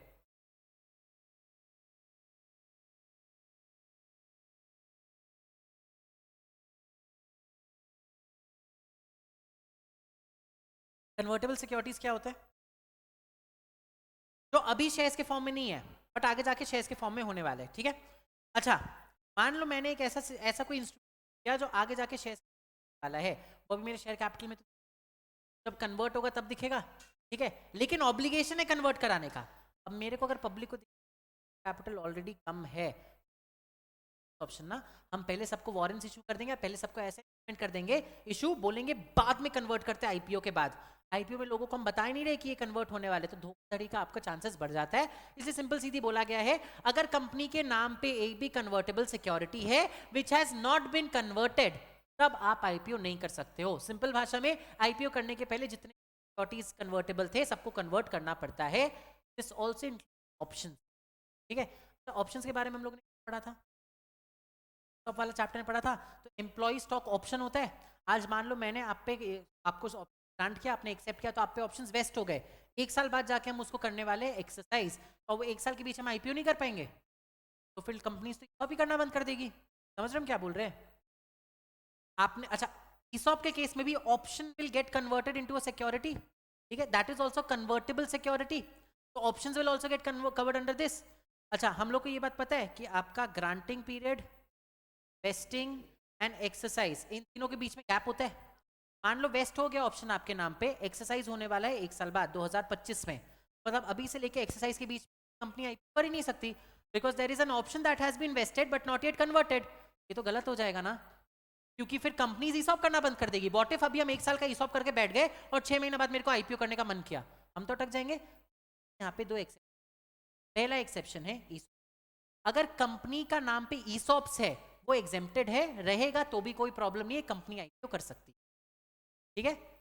दूसरा एग्जेम्पशन होता है, आपके नाम पे कन्वर्टेबल सिक्योरिटीज है but all of them will get converted before filing of the prospect. मतलब आपको वेट नहीं करना है प्रोसेस स्टार्ट करने के लिए, जिस दिन आप प्रोस्पेक्टस फाइल करोगे उसके पहले तक कन्वर्ट हो जाएगा, ऐसा मेरे को बस एक डिस्क्लोजर दे देना है और ऑफ कोर्स कन्वर्ट।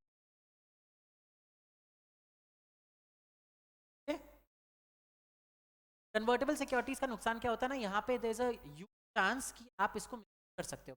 क्यों? बिकॉज फुल डिस्क्लोजर्स नहीं हो पाएगा। आज हम किस तरीके से अपने, अच्छा कन्वर्टेबल सिक्योरिटीज अगर they will be converted into equity, right? That has to be considered as my equity, but will it be considered as my equity? Liability बढ़ जाएगी ना, कन्वर्ट हो गया तो शेयर कैपिटल बढ़ जाएगा, सभी चीज तो हिल जाता है, आपका डेट इक्विटी आएगा, सभी फुल डिस्क्लोजर। सी पब्लिक का बात कर रहे हैं ना आपने, पब्लिक को फुल डिस्क्लोजर, जहाँ पे भी हल्का सा भी रिस्क लगता है ना कंपनी, ये सेबी को कंपनी कुछ गड़बड़ कर सकती है, सेबी वो चीज़ अलाउ ही नहीं करती। ये सब चीज़ एफपीओ में इतना स्ट्रिक्ट नहीं दिखता आपको, क्यों? बिकॉज अगर कंपनी का आईपीओ हो चुका है पहले, ऑलरेडी लिस्टेड है, तो एलओडीआर उनका बजा के रख रहा होगा, हमें कोई प्रॉब्लम नहीं है, तो वहाँ इतना चीज़ चेक नहीं करते हम लोग। But right now we are talking about an IPO, company पहली बार आ रही है सेबी के पास लिस्ट होने के लिए, हल्का सा भी रिस्क नहीं, हर एक चीज़ चेक। हम लोगों ने बोल दिया कन्वर्टेबल सिक्योरिटीज है तो नहीं कर सकते, इसके दो एक्सेप्शंस होते हैं, पहला होता है ईसॉप एंड दूसरा होता है if it can be converted before prospectus का फाइलिंग। आपने प्रोस्पेक्टस फाइल किया, उसके पहले कन्वर्ट हो जाएगा तो कोई प्रॉब्लम नहीं है, प्रोसेस शुरू। समझ में आया सबको? ESOP is a convertible security है, तो हम लोगों ने यहाँ क्या पढ़ा, अगर कंपनी के कन्वर्टेबल है वो आई, अभी आपके पास ऑप्शंस है ना। ईसॉप में क्या होता है, होता क्या है, हम कंपनी है, हम आपको ऑप्शंस ग्रांट किए, आपने एक्सेप्ट किया, फिर वो ऑप्शंस आप पे वेस्ट हो जाए, ये ऑप्शंस आगे जाके कन्वर्ट होगा इनटू इक्विटी, कन्वर्टेबल है ना, तो कन्वर्टेबल सिक्योरिटी हुआ, ठीक है। बट हम लोगों ने टॉप है तो कोई प्रॉब्लम नहीं, अब आईपीओ कर सकते हो, इसके अलावा किसी भी तरह का वारंट से कर सकते हैं, ठीक है। कन्वर्टेबल डिबेंचर से नहीं कर सकते, केवल ईसॉप को ही एग्जेम्पशन। समझ में आया दोनों? ये 5 आपकी एलिजिबिलिटी क्राइटेरिया है। अब एक बात बताओ, यस एकेडमी का कोई भी प्रमोटर डायरेक्टर एक कार्ड है क्या सेबी से? नहीं है। यस एकेडमी पहला वाला एलिजिबिलिटी कर रहा है। दूसरा, यस एकेडमी के जितने भी प्रमोटर्स डायरेक्टर्स है क्या किसी और कंपनी में ऐसे में है जो कंपनी डिपार्ट है? नहीं, एकेडमी दूसरे के हिसाब से भी एलिजिबल है। तीसरा, क्या यस एकेडमी का कोई भी प्रमोटर डायरेक्टर विलफुल डिफॉल्टर है? नहीं है। यस एकेडमी विलफुल डिफॉल्टर है? नहीं है। चौथा, यस एकेडमी का कोई भी प्रमोटर डायरेक्टर फ्यूजिटिव ऑफेंडर है? सबके सब यहीं बैठे हैं आपके सामने, ठीक है। पांचवा, यस एकेडमी में कोई भी कन्वर्टेबल सिक्योरिटीज है? नहीं है, हम आपको बता, ठीक है। पांचों कंडीशंस हम लोगों ने फुलफिल कर लिया, अब आईपीओ करने बैठ जाए। क्यों? तो ये क्या पढ़ रहे थे हम लोग, ये हम लोग डिस्क्वालिफिकेशंस या इनएलिजिबिलिटी पढ़ रहे थे, लिख लो इसको यहाँ पे, ठीक है। There is a difference between ineligibility and eligibility. Disqualifications आपको बताना है, ये सब चीज नहीं होगा तो तुम कर सकते हो, बट हम करने देंगे कब, जब आप एलिजिबिलिटी फुलफिल करोगे तब। आया?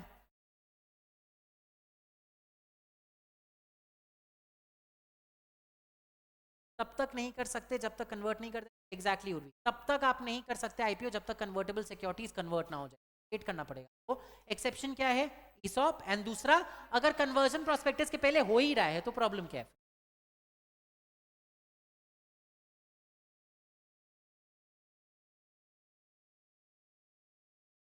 समझा आपको?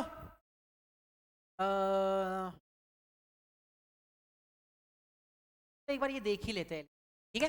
हाँ, एलिजिबिलिटी की अगर अपने बात करें तो एलिजिबिलिटी के 4 ही कंडीशन है, केवल ये 4 कंडीशन हम लोग देखने वाले हैं, बाकी सब कल देखेंगे। 4 कंडीशन से रिलेटेड है, पहला है असेट से रिलेटेड, दूसरा है प्रॉफिट से रिलेटेड, और तीसरा है आपका नेटवर्थ से रिलेटेड, ठीक है। अभी यहाँ पे टेबल वेबल का टेंशन मत लो, नीचे जो यहाँ पे आपको यहाँ ब्लैंक पेज दिया गया ना, इसमें टेबल्स अपने को बनाने तो अपने बनाएंगे सब कुछ, एक बार पहले पूरा पढ़ लेते हैं।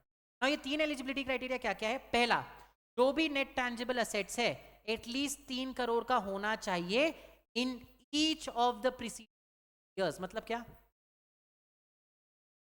अच्छा मान लो मेरा पिछले साल 60 करोड़ था, उसके पिछले साल 50 था, उसके पिछले साल 40 था, टोटल 150 करोड़ है डिवाइडेड बाय 3, एवरेज में 50 करोड़ हुआ है, चलेगा क्या?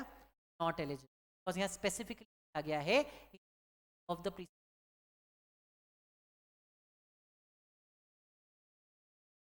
सॉरी हम 50% पर, अच्छा ठीक है चलो।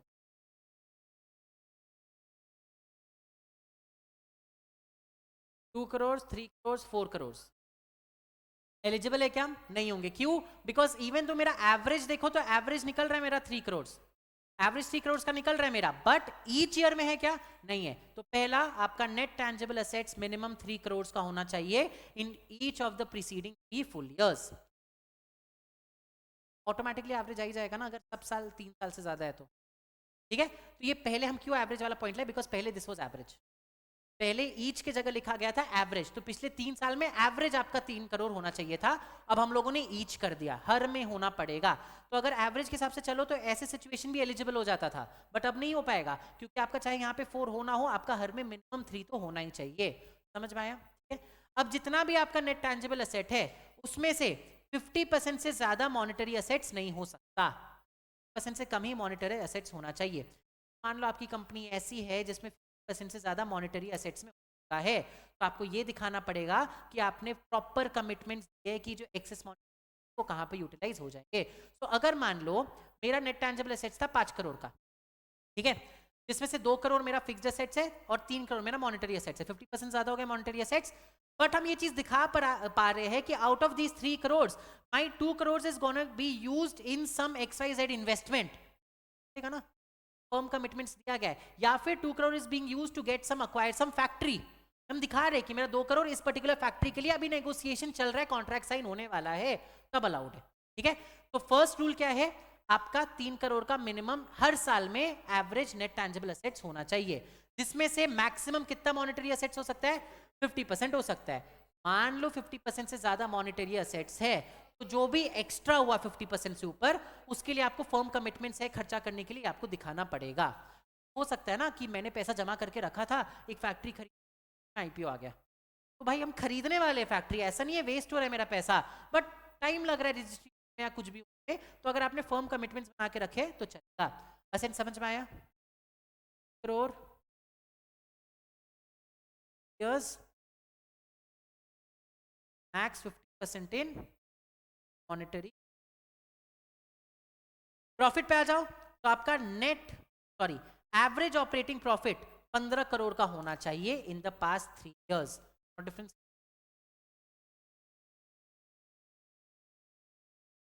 हाँ, अगर केवल ऑफर फॉर सेल पूरा कर, जैसे हम लोगों ने देखा था ना, पूरा ऑफर फॉर सेल हो सकता है, तो फिर आपके 50% वाला अप्लाई नहीं करता, जहां पे केवल ऑफर फॉर सेल, अगर फ्रेश इशू कर रहे हो तो ये फॉलो करना पड़ेगा, ठीक है। चलो सेकंड में आ जाओ, एवरेज ऑपरेटिंग प्रॉफिट 15 करोड़ का होना चाहिए ड्यूरिंग द 3, का मतलब क्या हुआ? 12 करोड़, 18 करोड़, 30 करोड़, ये मेरे पिछले 3 साल का ऑपरेटिंग प्रॉफिट है, चलेगा क्या? एवरेज है 15 से ज्यादा एवरेज, पक्का, ठीक है। ये डिफरेंस याद रखना, टैंजिबल एसेट्स ईच है, ये वाला एवरेज है। तो अच्छा मान लो फर्स्ट ईयर में 12 करोड़ का नुकसान हो गया, उसके बाद 60 करोड़ का प्रॉफिट है, एवरेज निकालो 30 से ऊपर, चलेगा क्या? नहीं चलेगा, बिकॉज आगे बोलता है operating profit in each of the 3 years, आपको हर साल प्रॉफिट होना चाहिए, 1 रुपए का प्रॉफिट होगा तो भी चलेगा, एवरेज निकाल लो, तीनों साल का 15 करोड़ चाहिए, बट मान लो एक साल आपको 45 करोड़ हुआ, दूसरे साल आपको 20 करोड़ हुआ, और तीसरे साल 1 रुपए का प्रॉफिट हुआ, चलेगा, कोई प्रॉब्लम नहीं है, प्रॉफिट होना चाहिए। समझ में आया सबको? और एवरेज,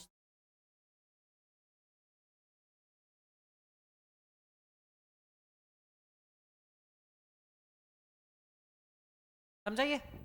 तीसरा last net worth, very simple, 1 crore का इन ऑफ द प्रीसीडिंग, वापस से टैंजिबल एसेट्स वाला ही है, 1 करोड़ का हर साल होना चाहिए। मान लो एक बार आपका 3 करोड़ हो गया, दूसरी बार 2 करोड़ हो गया, थर्ड टाइम आपको 50 लाख से, चलेगा क्या? नहीं चलेगा, हर साल मिनिमम 1 करोड़ होना ही चाहिए, 1 करोड़। तो अब आपको ईच एंड एवरेज का डिफरेंस समझ में आया? एवरेज मतलब तीनों साल का मिला के देखोगे, मतलब हर साल का अलग अलग देखा जाएगा। ये 3 मेन पॉइंट्स है। टैंजिबल एसेट्स मिनिमम कितना? 3 करोड़, उसमें कितना मॉनिटरी एसेट्स में हो सकता है? मैक्सिमम 50% हो सकता है, अगर 50% से ज्यादा है मॉनिटरी एसेट्स में तो जो एक्स्ट्रा है उसका फर्म कमिटमेंट्स दिखाना पड़ेगा, पूरा का दिखाना पड़ेगा क्या? मान लो मेरा 3 करोड़ आपका टैंजिबल एसेट्स था, 2 करोड़ का मेरा उसमें मॉनेटरी एसेट्स है, ठीक है। अब मेरे को 50 लाख का फर्म कमिटमेंट्स दिखाने से हो जाएगा या पूरे 2 करोड़ का दिखाना पड़ेगा? 50 लाख का दिखाने से हो जाएगा, जो भी 50% से ऊपर का एक्स्ट्रा है उतना का ही फर्म कमिटमेंट्स दिखाना है। समझ में आया सबको? ठीक है। दूसरा आ जाओ, operating profit. Average operating profit पिछले 3 साल का कितना? 15 करोड़। हर साल क्या होना चाहिए? कुछ भी अच्छा, कोई लिमिट है क्या हर साल कितना प्रॉफिट होना चाहिए? कोई लिमिट नहीं है, एवरेज 15 करोड़ होना चाहिए। तीसरा, नेटवर्थ कितना? 1 करोड़ इन each of the preceding 3 year. समझ में आई ये 3 पॉइंट? लास्ट पॉइंट बहुत चिंदी सा है, नेम के ऊपर। अब मान लो हम लोग का नाम अभी है यस एकेडमी फॉर सीएस, ठीक है। हम लोगों ने सीएस एंड लॉ है, मान लो हम लोगों ने इसको चेंज करके कर दिया इस साल yes academy for medical sciences, ठीक है। मान लो हम लोगों ने कर दिया। अब जब yes academy for CS and law था तो क्या लोगों को लग रहा था मेरे नाम से कि हम लोग सीएस एंड लॉ पढ़ाते हैं? जैसे ही हम लोगों ने yes academy for medical sciences किया, क्या लग रहा है लोगों को कि हम मेडिकल या एमबीबीएस वो सब का तैयारी कराते होंगे, राइट? अब अगर मान लो मैंने पिछले 1 साल में अपना नाम चेंज किया है, yes academy for CS and law से yes academy for medical sciences किया है, नया नाम क्या दिखा रहा है? मेरी कंपनी क्या काम करती है? मेडिकल साइंसेस का पढ़ाती है, तो एटलीस्ट उस मेडिकल साइंसेस के पढ़ाने वाले सेक्टर से मेरा 50% प्रॉफिट होना चाहिए। जितना भी टोटल प्रॉफिट है उसमें से 50% प्रॉफिट एटलीस्ट उस नए नाम से आना चाहिए। कोई बहुत मेजर लॉजिक नहीं है, जस्ट दैट लोगों को एक फुल एंड फेयर डिस्क्लोजर मिले कि नाम मिसलीडिंग नहीं होना। समझ में आया? तो पिछले 1 साल में अगर आपने अपना नाम चेंज किया है तो आपको ये चीज दिखाना पड़ेगा कि जो नए नाम से आपका बिजनेस प्रतीत होता है या ऐसा दिखता है कि आप ये बिजनेस कर रहे हो नए नाम से, 50% से ज्यादा रेवेन्यू आ रहा है। क्लियर हुआ? ये 4 पॉइंट्स आपके एलिजिबिलिटी क्राइटेरिया है, ये 4 एलिजिबिलिटी क्राइटेरिया आपको फुलफिल करना पड़ेगा। ये अभी कंप्लीट हुआ है बट हम यहीं रुक रहे हैं कि ज्यादा हो जाएगा नहीं तो बाकी अपने आगे इसका एलिजिबिलिटी क्राइटेरिया का और पढ़ेंगे एंड जनरल कंडीशंस पढ़ेंगे, तो आईपीओ का चार्ट हम लोग में आ जाएंगे। समझ आए? फिर सेम चीज आपको देखो एफपीओ ऑफर फॉर सेल के बारे में पढ़ना है, फिर उसका चार्ट बनाना है, फिर ये कुछ टाइम पास बातें ये ऊपर ऊपर से देखेंगे क्योंकि आगे अपने को पढ़ना है, फिर इशू ऑफ वॉरेंट्स पढ़ना है, फिर एफपीओ का, ठीक है। तो अपने इसको ऊपर नीचे करके पढ़ेंगे, ठीक है। आज का क्लियर हुआ सबको? तो बेसिक्स ऑफ आईसीडीआर इशू किस किस टाइप से हो सकता है?